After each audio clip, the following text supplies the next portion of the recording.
abrir a nossa Bíblia no Evangelho de João, no capítulo 2, e vamos ler a palavra de Deus a partir do versículo 13. João, capítulo 2, a partir do versículo 13. Diz assim a palavra do Senhor: Quando já estava chegando a Páscoa judaica, Jesus subiu a Jerusalém. No pátio do templo viu alguns vendendo bois, ovelhas e pombas, e outros assentados diante de mesas, trocando dinheiro. Então ele fez um chicote de cordas e expulsou todos do templo, bem como as ovelhas e os bois. Espalhou as moedas dos cambistas e virou as suas mesas. Aos que vendiam pombas, disse: tirem essas coisas daqui, parem de fazer da casa de meu pai um mercado. Seus discípulos lembraram-se que está escrito: o zelo pela tua casa me consumirá. Então os judeus lhe perguntaram: que sinal milagroso o Senhor pode mostrar-nos como prova da sua autoridade para fazer tudo isso? Jesus lhes respondeu: destruam este templo e eu o levantarei em 3 dias. Os judeus responderam: este templo levou 46 anos para ser edificado, e o Senhor vai levantá-lo em 3 dias. Mas o templo do qual ele falava era o seu corpo. Depois que ressuscitou dos mortos, os seus discípulos lembraram-se do que ele tinha dito. Então creram na Escritura e na palavra que Jesus dissera. Amém? Senhor meu Deus, fale conosco pela tua palavra. Ela nunca volta vazia. A palavra do Senhor é viva, eficaz e poderosa. E que o Senhor seja glorificado, ó Pai. Que somente o Senhor seja exaltado. E que a tua presença seja real e manifesta no meio da igreja. Nos conceda, Senhor, espírito de sabedoria e de revelação no pleno conhecimento do Senhor, ó Pai.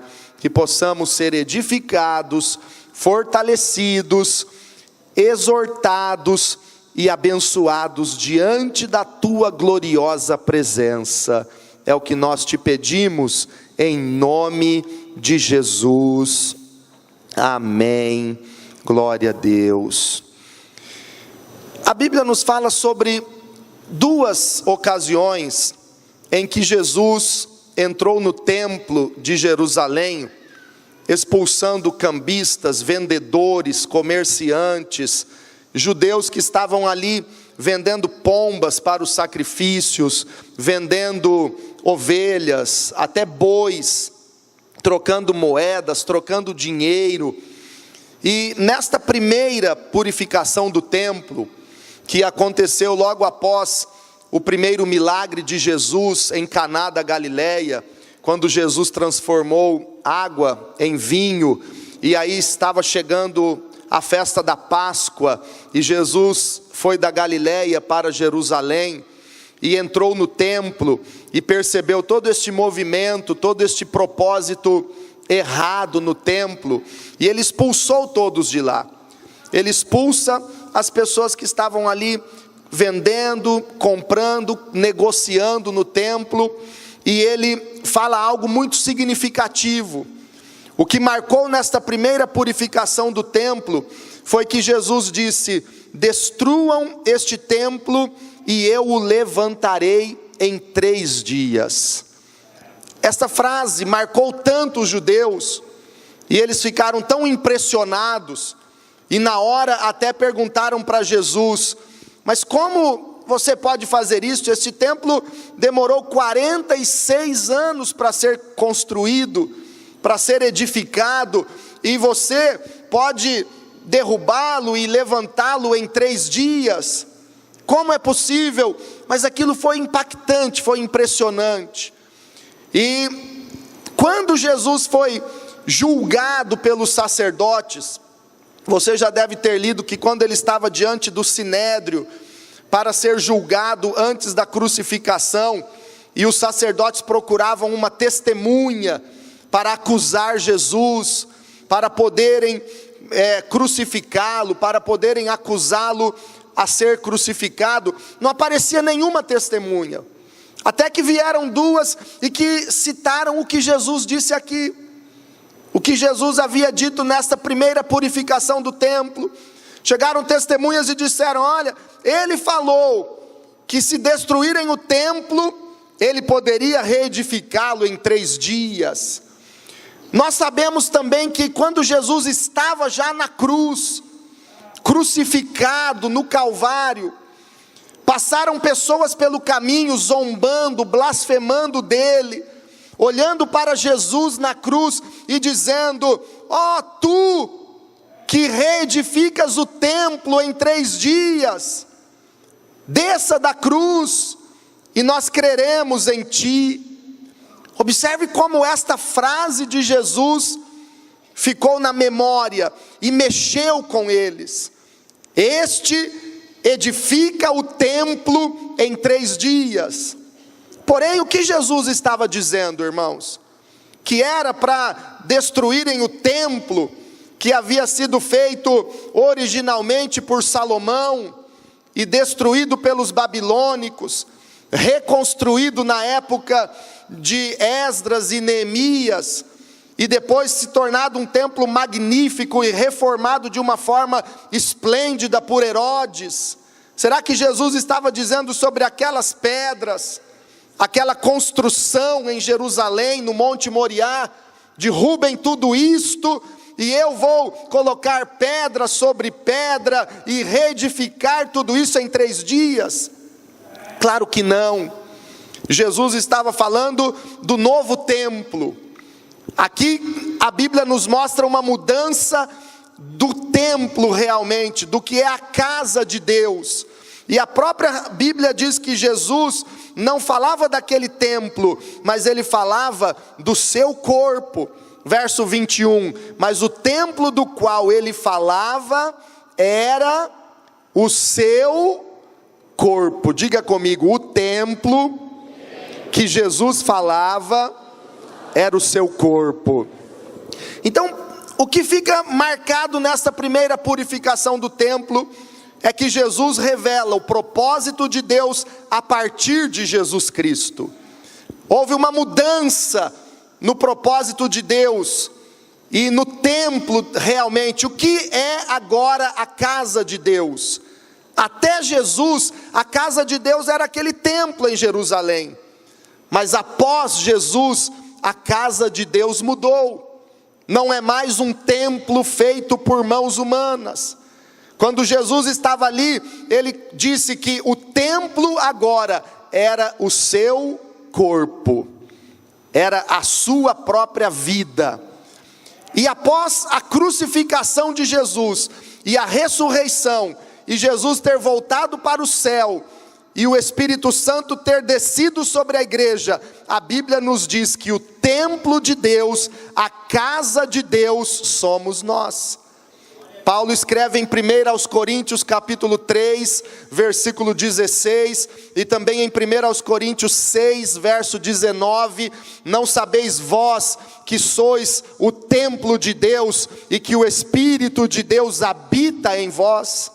Então a Bíblia nos diz que agora, no Novo Testamento, na nova aliança que Jesus fez conosco, nós somos a casa de Deus, nós somos o templo de Deus. O teu corpo é o templo de Deus, o meu corpo é o templo de Deus. Eu e você somos a casa de Deus. A casa de Deus não é uma construção, nem em Jerusalém, nem em São Paulo, nem nos Estados Unidos, nem na Itália, nem em Rio Preto e em nenhum lugar do mundo. A casa de Deus são aqueles que creem no Senhor, onde Deus pode habitar livremente. Deixa eu perguntar aqui, quem é casa de Deus? Dá um sinal. Glória a Deus. O novo templo somos nós. O novo templo é a igreja, é cada um de nós. Por isso Jesus estava dizendo: destruam este templo e eu o levantarei em 3 dias. Qual era o templo? Seu corpo. Jesus estava dizendo: matem este corpo e em 3 dias eu ressuscitarei dentre os mortos. Derrubem esse corpo numa sepultura e em 3 dias o Espírito o levantará e este corpo terá vida novamente. Era o corpo dele. Diga comigo: eu sou o templo de Deus, eu sou a casa de Deus. Agora, na segunda purificação do templo, vamos para Mateus, no capítulo 21, já quase no final do ministério de Jesus, na semana da crucificação, após a entrada triunfal em Jerusalém. Mateus 21, 12, a Bíblia diz assim,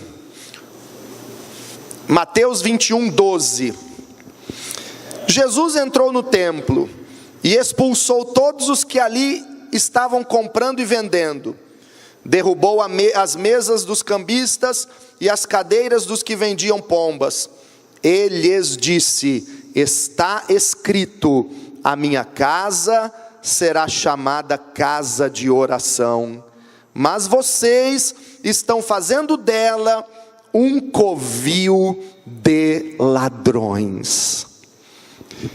Muitas pessoas pensam que a purificação do templo só aconteceu uma vez, mas o foco em cada purificação do templo, quando Jesus fez um chicote, expulsou todo mundo de lá, mostram 2 coisas diferentes.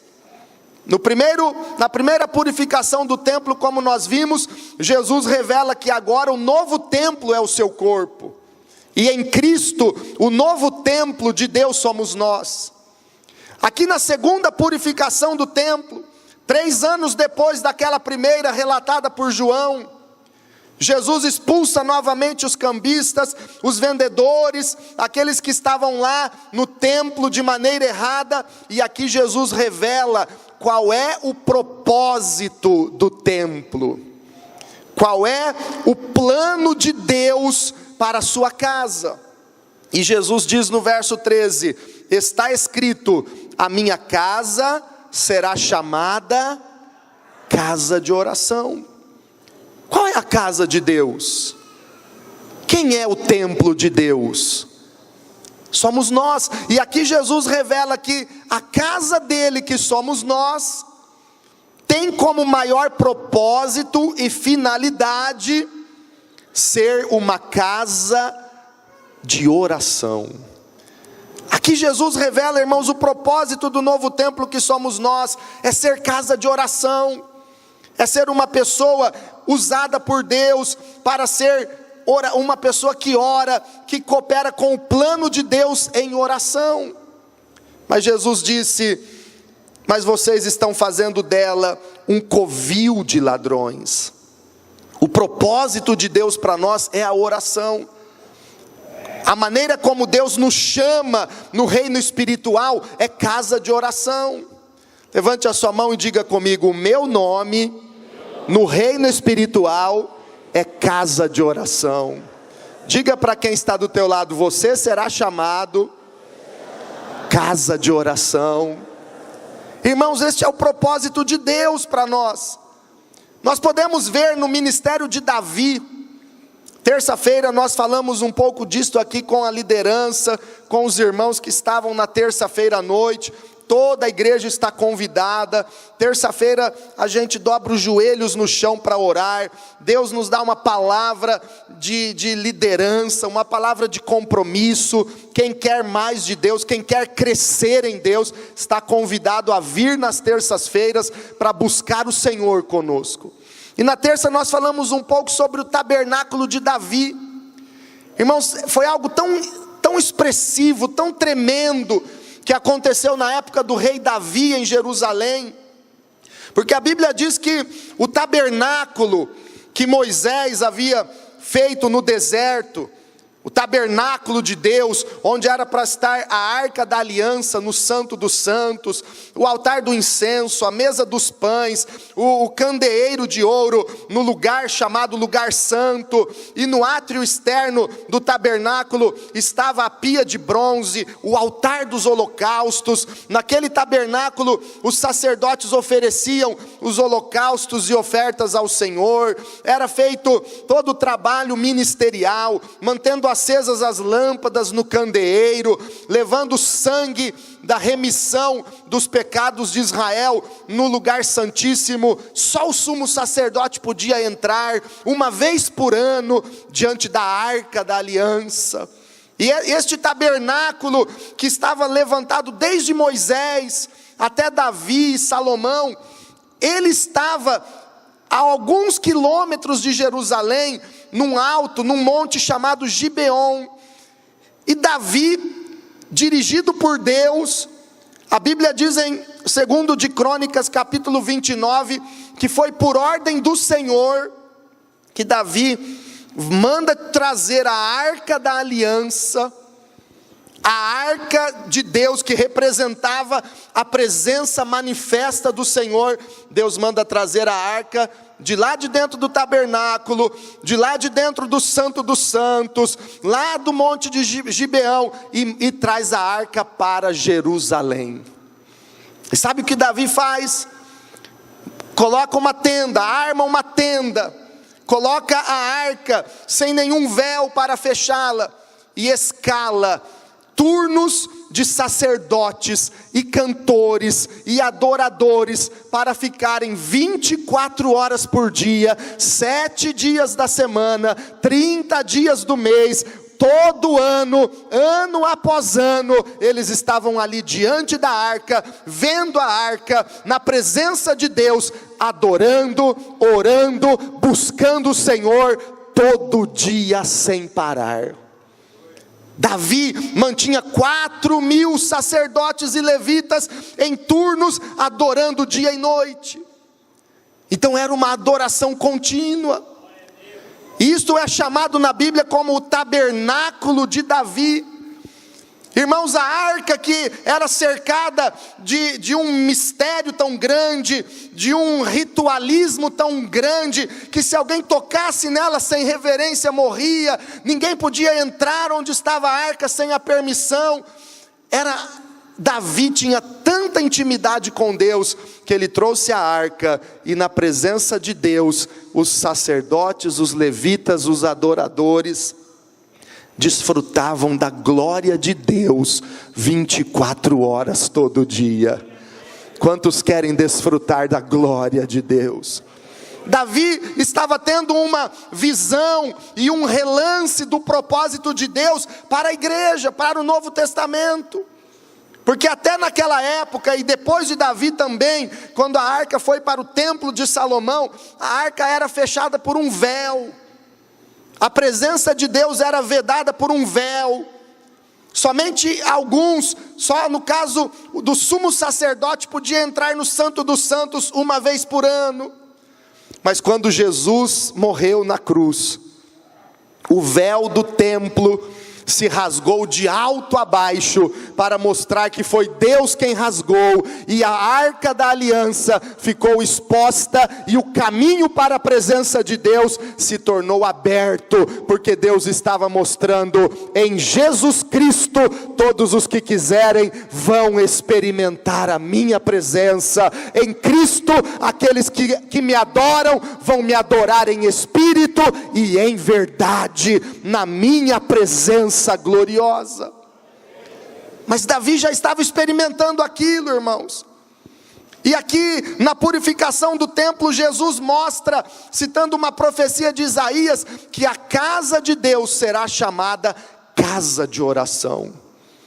Então o propósito de Deus para nós é sermos casa de oração, é estarmos intimamente na presença de Deus para adorá-lo continuamente. Mas o que tem acontecido, irmãos? Naquela época de Jesus, mesmo depois de ter purificado o templo 3 anos antes, Agora Jesus volta para passar a sua última Páscoa em Jerusalém antes da crucificação. Ele chega no templo, e todos tinham entendido o propósito de Deus. Não tinha mais nenhum cambista, nenhum vendedor. Todo mundo estava cumprindo o propósito da casa de Deus. Não. Jesus tem que mandar todo mundo embora de novo.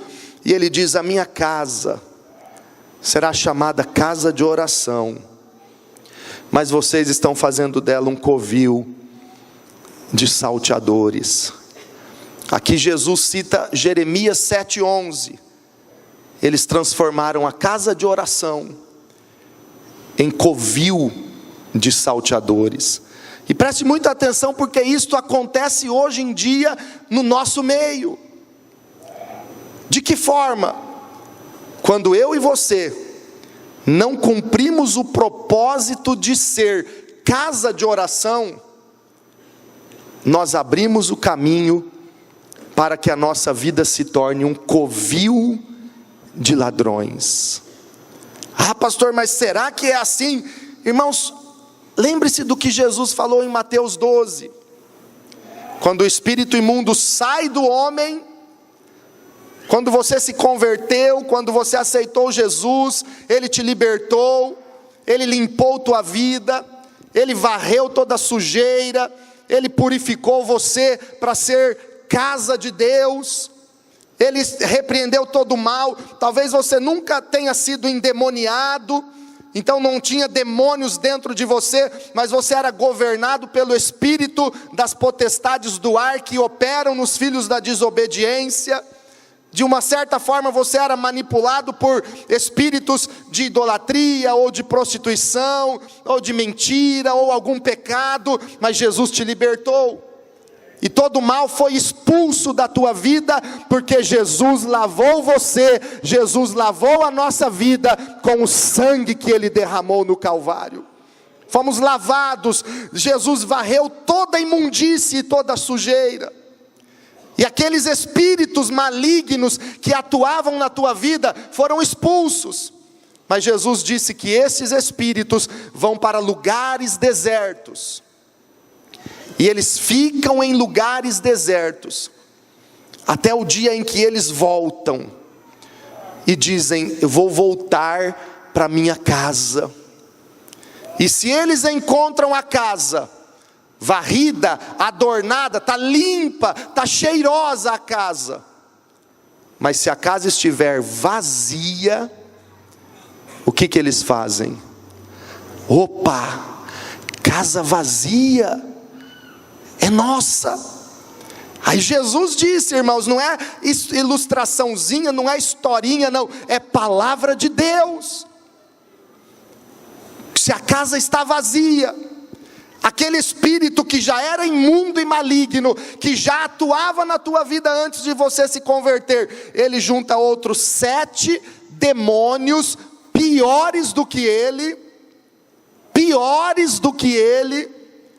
e entram todos de mãos dadas, abraçados, juntos para dentro dessa casa vazia. Irmãos, casa vazia vai se transformar em covil de ladrões. Jesus chamou Satanás de ladrão. João 10:10, o ladrão veio para roubar, matar e destruir, mas eu vim para que tenham vida, e vida com abundância, disse Jesus. Mas então conclua comigo: se você não cumpre o propósito de casa de oração, e a casa está vazia, a casa está varridinha, está limpinha, mas está vazia, vão começar a vir demônios, ladrões, roubando o que você tem. E aquele lugar vai se transformar, ao invés de casa de oração, covil de ladrões. E o primeiro demônio que entra é um demônio que rouba a tua fé nas promessas de Deus. Casa vazia, irmãos, o primeiro ladrão que entra é um demônio que vai tirando a tua fé nas promessas. Nenhuma promessa mais de Deus você consegue acreditar. Entram ladrões de sonhos. Deus tem sonhos na tua vida. Deus já te deu palavras com propósitos para a tua vida. Mas o ladrão vai roubando teus sonhos, teu ministério. Depois vão entrando ladrões nos relacionamentos, demônios que vão roubando a tua santidade, a tua paz, a alegria de servir ao Senhor. Demônios que vão roubando a família, vão roubando a prosperidade. Demônios que vão roubando a tua vida espiritual, vão roubando o teu compromisso com Deus. E quando vê aquela casa que era para ser chamada casa de oração, já se transformou num covil de ladrões. Digam comigo: casa vazia vai se tornar covil de ladrões. Irmãos, é muito perigoso, porque o Antigo Testamento termina mostrando Deus fora do templo. A glória de Deus não estava mais sobre o templo em Jerusalém. Eu quero apenas ler rapidamente Lucas capítulo 3, o que a Bíblia diz no versículo 2. Lucas capítulo 3, no versículo 2. Tem aqui no telão?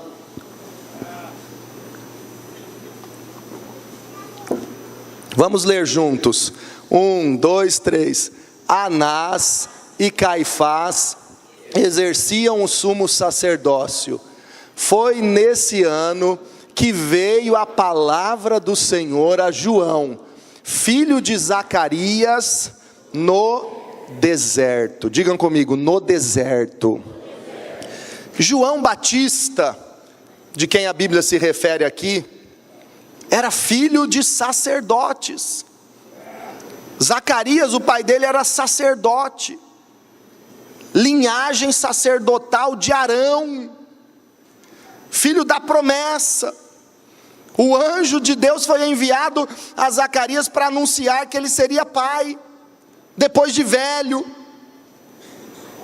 Era linhagem sacerdotal. Mas onde veio a palavra do Senhor para João Batista? No templo. Os sacerdotes estavam no templo. O pai de João Batista ministrava nos seus turnos ministeriais no templo. Mas onde a palavra de Deus veio a ele?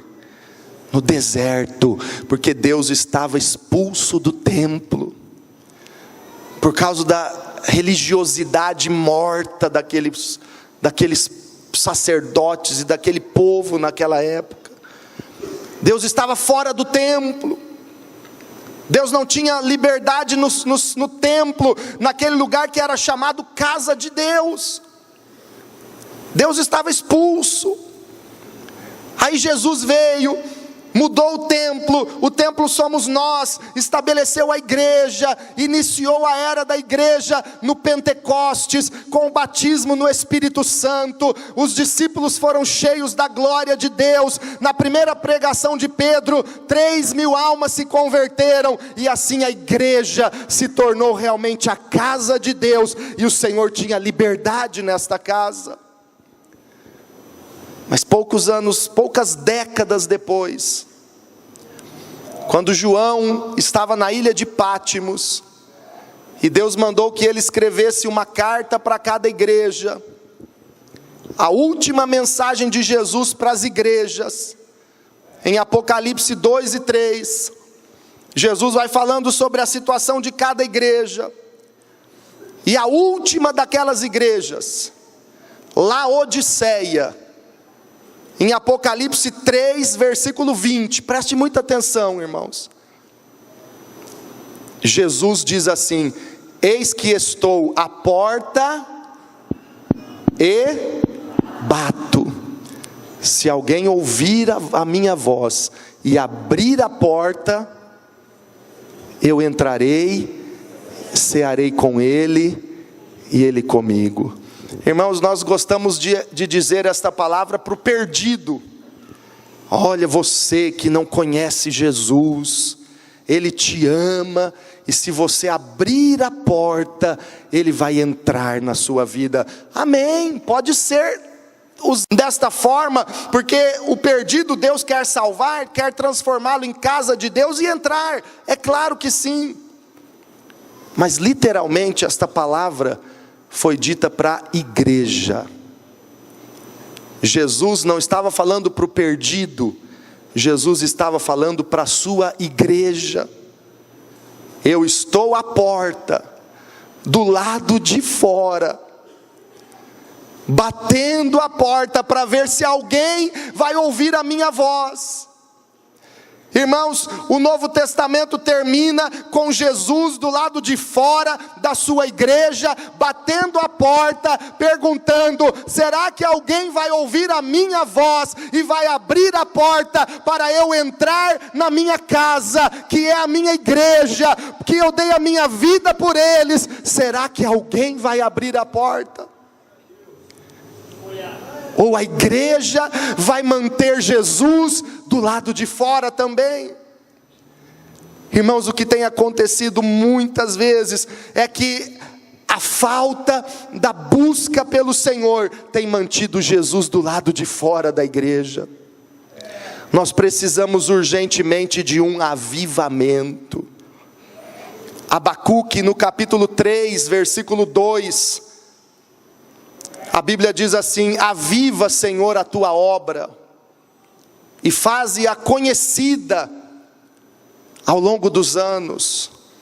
Levante a sua mão e faça este clamor junto comigo: aviva, Senhor, a tua obra, e faze-a conhecida nestes anos. Olha o que a vontade de Deus é. Olha qual é o propósito de Deus: é avivar, é reavivar a sua obra, fazendo de novo as maravilhas que Ele tem para fazer. Nós precisamos buscar este avivamento, e para que o avivamento aconteça, irmãos, nós precisamos nos tornar casa de oração, voltar a cumprir o propósito de Deus para cada um de nós, ser casa de oração e não covil de ladrões, ser cheio de Deus e não cheio das coisas do mundo.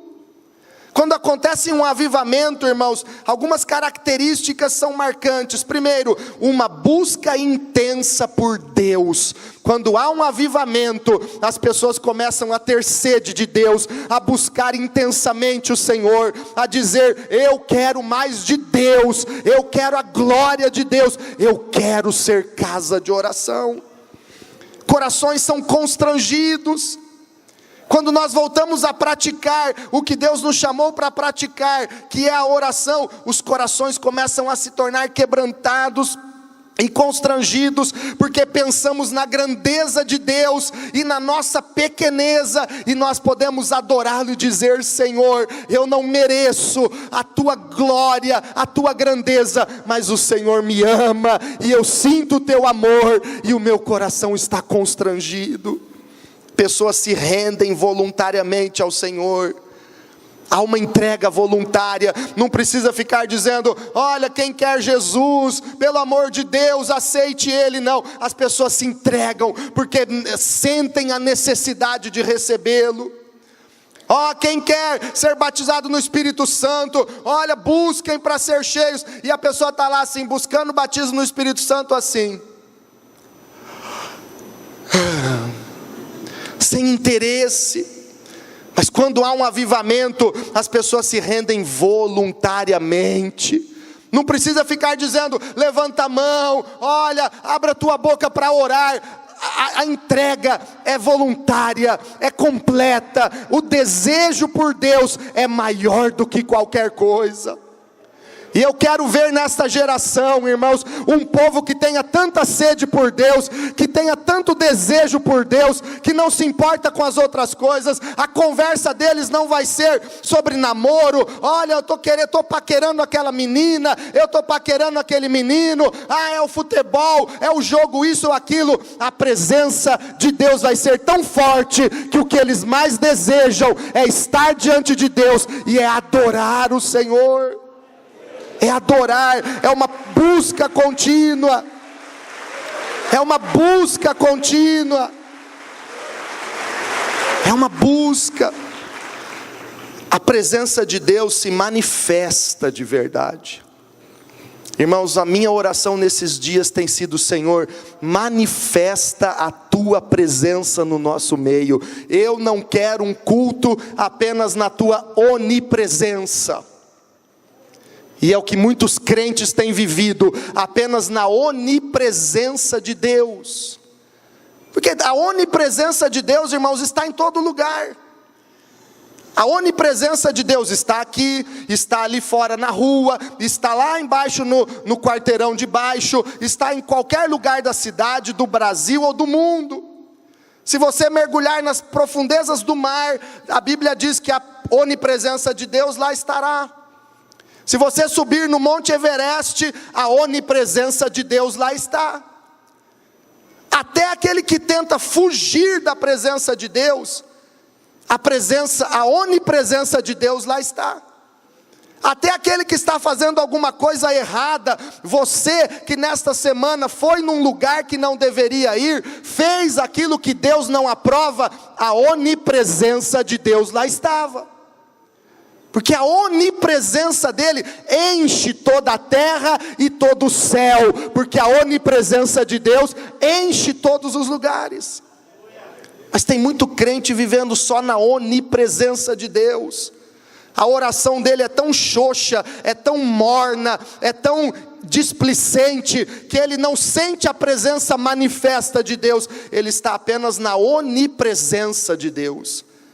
Agora, quando a presença de Deus é manifesta, aí a pessoa sente a glória, aí a nuvem de Deus desceu, aí parece que o céu desceu sobre a terra, aí a adoração é diferente, aí a oração é diferente, aí você sente a glória de Deus de verdade, aí os milagres acontecem, aí o poder de Deus opera, porque a presença de Deus manifesta é diferente da sua onipresença. E eu quero perguntar: quem não quer apenas a onipresença de Deus, mas quer sua glória, quer sua presença manifesta na sua vida, dá um glória a Deus. O apóstolo Paulo viu o que era a presença manifesta de Deus, quando ele estava indo para Damasco, para matar os cristãos, e a presença de Deus se manifestou, ele caiu do cavalo. Davi experimentava a presença manifesta de Deus, porque a glória vinha e ele era cheio do Espírito Santo. Moisés experimentava a presença manifesta de Deus. Paulo experimentava a presença manifesta de Deus, a ponto de que em Éfeso, onde ele abriu e plantou uma igreja, um grande avivamento aconteceu. As pessoas se convertiam aos milhares, queimaram, fizeram uma montanha de livros de magias e produtos de ocultismo e feitiçaria, queimaram tudo em praça pública. Tamanha foi a presença manifesta de Deus na cidade de Éfeso, e a glória de Deus operava. Os lenços e aventais de Paulo eram levados para colocar nos enfermos, e as doenças saíam, os oprimidos eram libertos, porque a glória de Deus se manifestava. Irmãos, eu não quero um culto na onipresença de Deus só, não. Eu quero a presença dele operando e se manifestando, e Deus está aqui para manifestar a presença dele na nossa vida nesta noite. É isso que acontece num avivamento.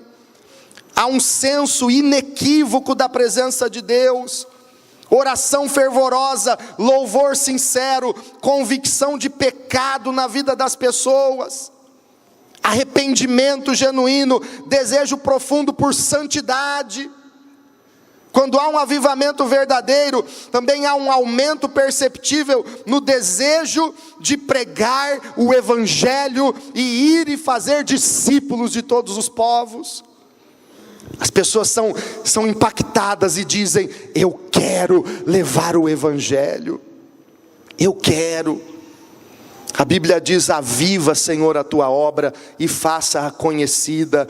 Conhecida de que forma? Deus quer que a igreja, a obra dele seja conhecida onde e como? Conhecida nos jornais, pastor. Conhecida na mídia. Conhecida no bairro. Não é isso que importa para Deus. Nós não devemos nos preocupar em ser conhecidos neste mundo. Efésios 3:10 diz que pela igreja, a multiforme sabedoria de Deus será conhecida nas regiões celestiais. Sabe onde a igreja deve ser conhecida? Perante os anjos e perante os demônios, e ser respeitada nas regiões celestiais, porque a presença de Deus aqui está. A diferença foi notória quando os filhos de um sacerdote chamado Seva resolveram expulsar demônios usando o nome de Jesus, mas eles não eram conhecidos nas regiões celestiais. Aqueles exorcistas não eram conhecidos por autoridade espiritual, eles quiseram imitar Paulo. E a Bíblia diz em Atos 19, eles foram expulsar o demônio de um homem e disseram: saia demônio, em nome de Jesus, a quem Paulo prega. O endemoniado respondeu para eles: conheço Jesus, bem sei quem é Paulo, mas e vocês quem são? E deu uma pisa neles. Aqueles jovens apanharam do endemoniado, porque eles não eram conhecidos nas regiões celestiais. Mas Paulo era. Paulo tinha autoridade. Quando você ora, quando você é casa de oração, você tem autoridade espiritual. Irmãos, o avivamento acontece quando a oração, a adoração e a intercessão são restauradas na igreja. Quando somos casa de oração, o avivamento é liberado sobre nós. Quantos querem este avivamento do Senhor? Eu tenho notícias, irmãos, de que no mundo inteiro Deus tem liberado um avivamento. E este avivamento está chegando no nosso meio, e nós vamos receber de todo o coração. Tenho informações de igrejas onde a presença de Deus tem se manifestado, e no meio dos cultos, muitas pessoas começam a se ajoelhar, ou vir para diante do altar, constrangidas, chorando, dizendo: eu quero Jesus. Outros vêm diante do altar se prostrando, e são cheias do Espírito Santo, chorando, arrependidas, quebrantadas, porque a presença de Deus transforma, a presença de Deus satisfaz. Existem momentos em que Deus desperta um avivamento na igreja, para transformar multidões. No século passado, um avivamento começou no país de Gales, na Grã-Bretanha, e os jovens daquela nação foram tão impactados, que produziu um avivamento que alcançou muitas nações, pelo poder de Deus que foi liberado. No ano de 1727, um avivamento começou na Europa, entre um grupo chamado morávios. Eles começaram a buscar o Senhor em oração. De repente, houve um derramar do Espírito sobre a igreja. Havia choro, quebrantamento, manifestações de Deus até nas crianças. Crianças eram cheias do Espírito Santo, e eles iniciaram um ministério de oração contínua, que durou mais de 100 anos, 24 horas por dia, sem parar. Isso é avivamento. Sabe o que está acontecendo hoje, irmãos? A China tem se convertido, e milhões de pessoas estão se entregando a Jesus na China. E a igreja tem alcançado muitos países que eram fechados, e onde a igreja não tem entrado, sabe o que o Senhor está fazendo? Irmãos, eu chorei quando conversei com uma missionária da Missões Portas Abertas, e ela me contou isso. Ela disse: pastor, no Irã, um dos países mais fechados para o evangelho, se alguém se converte, eles matam. Jesus está aparecendo para algumas pessoas. Jesus em pessoa está aparecendo para alguns, está dizendo: eu sou Jesus de Nazaré, eu sou o único Salvador, creiam em mim e você será salvo. Que bênção! Eu ouvi o testemunho de uma jovem lá do Irã, que ela tinha um sonho desde pequena, desde criança. Frequentemente, algumas vezes ela teve este sonho, e no sonho ela via um homem muito bonito num cavalo branco, que se aproximava dela e dizia: eu quero ter você como minha noiva, eu quero que você seja minha noiva. Ela não entendia aquele sonho, e algumas vezes ao longo da sua vida ela sonhou com aquilo. Ela imaginava que seria um príncipe encantado, que Deus lhe daria realmente como um marido. Você já entendeu quem é o homem do cavalo branco, que queria aquela moça como sua noiva. Mas ela não entendia nada, e ela esperava e não conhecia este príncipe do cavalo branco. Cresceu, adquiriu a idade de casar-se, e pela tradição do seu país casou-se. Não era o príncipe com quem ela sonhava, mas se casou e pensou: agora nunca mais eu vou ter aquele sonho. Isso é um testemunho verídico. Mas mesmo depois de casada, algumas vezes ela teve o sonho, e ela sonhava com aquele homem bonito num cavalo branco, se aproximando dela e dizendo: eu quero que você seja minha noiva. E um dia, incomodada com aquilo, não querendo ser desleal com o seu marido, muito incomodada com aquele sonho, ela conta para uma amiga o sonho que ela teve, e que ela teve várias vezes da sua vida. E a amiga conhecia Jesus Cristo, e a amiga disse para ela: eu sei com quem você está sonhando, eu sei quem é este homem no cavalo branco que quer você como noiva dele. É Jesus Cristo de Nazaré, Ele é o Salvador. Entregue a sua vida para Ele e você será sua noiva. Aleluia! Irmãos, Deus está salvando, Deus tem um propósito. E quantos querem essa presença gloriosa de Deus? Fica de pé na presença do Senhor agora.